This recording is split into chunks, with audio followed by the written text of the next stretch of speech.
Section 1. A Nation Divided, the Genesis of Conflict. The American Civil War stands as a pivotal moment in the nation's history. It was a brutal conflict that pitted brother against brother. At the heart of this tumultuous period lay the deeply divisive issue of slavery. The Southern states, economically dependent on slave labor, clashed with the abolitionist North, igniting a firestorm that would consume the nation. From its founding, America grappled with the hypocrisy of freedom coexisting with slavery. The Constitution, while espousing liberty, contained compromises that allowed for the continuation of this inhumane practice. As the nation expanded westward, the question of slavery's expansion into new territories became increasingly contentious. The Missouri Compromise of 1820 and the Compromise of 1850 served as temporary fixes. However, they only delayed the inevitable confrontation over the future of slavery and the meaning of freedom. The issue reached a boiling point with the 1857 Dred Scott Supreme Court decision. This ruling declared that African Americans, whether free or enslaved, were not considered citizens and had no standing to sue in federal court. This decision sent shockwaves through the nation, further deepening the divide between North and South. The election of Abraham Lincoln, a Republican who campaigned on a platform of preventing slavery's expansion, in 1860 proved to be the breaking point. Southern states, fearing the loss of their way of life, viewed Lincoln's victory as an existential threat. Section 2. The Gathering Storm, from Compromise to Secession. The secession of the Southern states did not immediately lead to war. There were still efforts to find a peaceful resolution to the crisis. Senator John Crittenden of Kentucky proposed a series of constitutional amendments that would have protected slavery in the existing states and territories south of the 36° 30 parallel. However, these proposals were rejected by the Republican-controlled Congress and the newly inaugurated President Lincoln. Lincoln, in his inaugural address, declared that secession was illegal and that he would use force to preserve the Union. However, he also made it clear that he had no intention of interfering with slavery where it already existed. Lincoln's primary goal was to keep the nation united. Despite Lincoln's assurances, the Southern states remained unconvinced. They saw the federal government as an oppressive force that threatened their way of life. On April 12, 1861, Confederate forces under the command of General P.G.T. Beauregard opened fire on Fort Sumter, a federal garrison located in Charleston Harbor, South Carolina. The bombardment of Fort Sumter marked the beginning of the American Civil War. Section 3. First shots fired Fort Sumter and the opening salvo. The attack on Fort Sumter galvanized the North. Outraged by the act of aggression, people rallied to the Union cause. Lincoln called for 75,000 volunteers to suppress the rebellion, and the nation found itself on the brink of a full-blown war. The Civil War was not just a conflict between two opposing armies. It was a clash of cultures, ideologies, and economic systems. The North, with its industrial might and larger population, had a distinct advantage in terms of resources. Factories churned out weapons and supplies, while a vast network of railroads transported troops and equipment. The North also boasted a strong navy, which would prove crucial in blockading southern ports and gaining control of vital waterways. The South, on the other hand, relied heavily on agriculture, particularly cotton production. While the Confederacy lacked the industrial capacity of the North, it had a strong military tradition. Many of the nation's most experienced military leaders, including Robert E. Lee and Stonewall Jackson, sided with the Confederacy. As the war began, both sides believed that it would be a short and decisive conflict.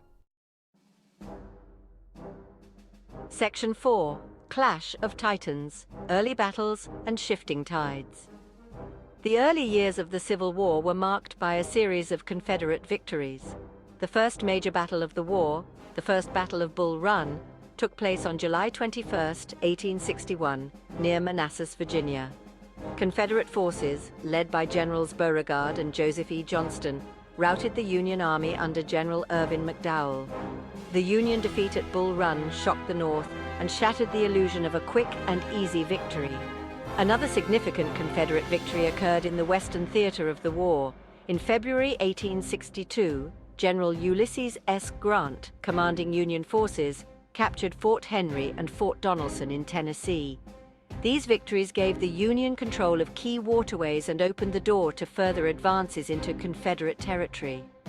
However, the Confederate Army, led by General Albert Sidney Johnston, counterattacked at the Battle of Shiloh in southwestern Tennessee. The Battle of Shiloh, fought on April 6th and 7th, 1862, was one of the bloodiest engagements of the war. Despite suffering heavy casualties, the Confederates were able to drive back Grant's forces. In the Eastern Theater, the Confederate Army, under the command of General Robert E. Lee, launched a series of offensives in the summer of 1862. Lee's Army of Northern Virginia clashed with the Union Army of the Potomac, commanded by General George B. McClellan, at the Second Battle of Bull Run in August 1862.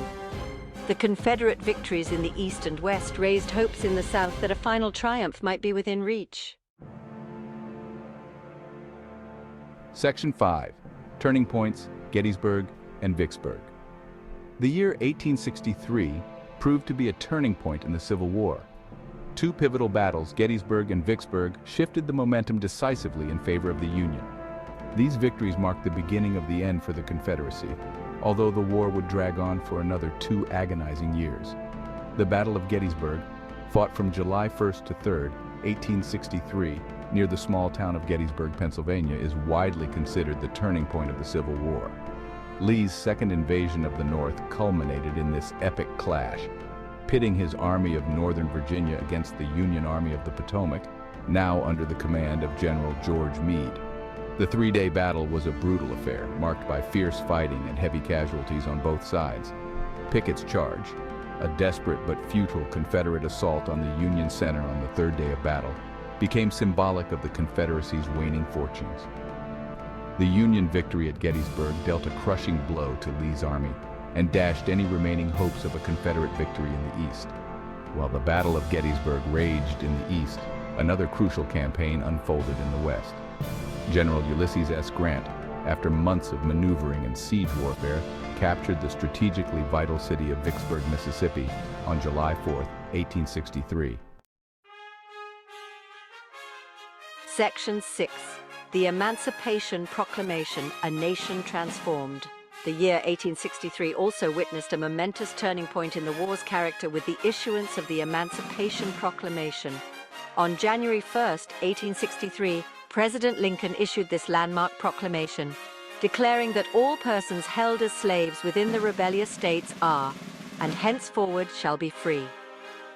The Emancipation Proclamation was a watershed moment in American history, transforming the Civil War from a struggle to preserve the Union into a fight for human freedom. While the proclamation did not immediately free all slaves in the United States, it held immense symbolic and strategic significance. It effectively undermined the Confederacy's economic and social order by declaring enslaved people in rebel territories free. It also paved the way for the recruitment of African American soldiers into the Union Army, adding a powerful moral dimension to the Union cause. The Emancipation Proclamation also had a profound impact on international opinion. European powers, which had been hesitant to support the Union due to the issue of slavery, were now less likely to intervene on behalf of the Confederacy. Section 7. Total War, the Confederacy unravels. As the war entered its final years, the Union, under the leadership of President Lincoln and General Grant, adopted a strategy of total war. This brutal but effective strategy aimed to cripple the Confederacy's ability to wage war by targeting not just its armies, but also its economic and civilian infrastructure. Sherman's March to the Sea, a scorched earth campaign led by Union General William Tecumseh Sherman through Georgia in late 1864, exemplified this approach. Sherman's army cut a swath of destruction through the heart of the Confederacy, destroying railroads, bridges, and crops. The goal was to break the South's will to fight and hasten the war's end. While controversial, Sherman's tactics highlighted the brutal realities of total war and the lengths to which both sides were willing to go to achieve victory. The Confederate states, facing dwindling resources, manpower shortages, and mounting internal dissent, struggled to withstand the Union's relentless onslaught. The Southern economy, heavily reliant on slave labor and crippled by the Union blockade, lay in ruins. By 1865, the Confederate Army was a shadow of its former self.